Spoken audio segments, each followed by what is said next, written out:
In other words, typically people are not so motivated to get help until there's a great deal of suffering. Obviously I have this podcast and people say to me, I don't think narcissists, ever come for therapy. Like, how do they come to you? Meaning to me, right? Mm-hmm. And I say it's usually after, I don't like this expression, but when they hit rock bottom, but I think you know what I mean. The main point is that when there's enough suffering or discomfort, that's what typically brings them in. And it sounds like you don't want her to suffer, right? But she needs, it's such, and I'm just reiterating the point. It's such a necessary, I don't want to say phase, but it's necessary.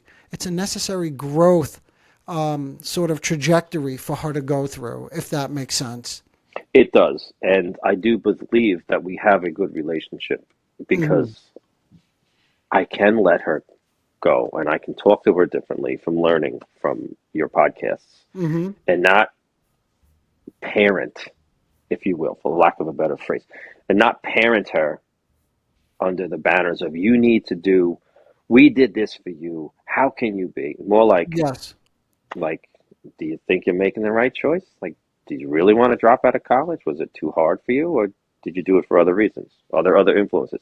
And talking to her, it's hard for me to do, Yeah. but I do think I still have a good communication with her because of how I'm approaching it now.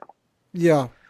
But So let's get back though, because I know you had some questions, and we yeah, started with I'm one. I sorry. don't know if we'll get through them.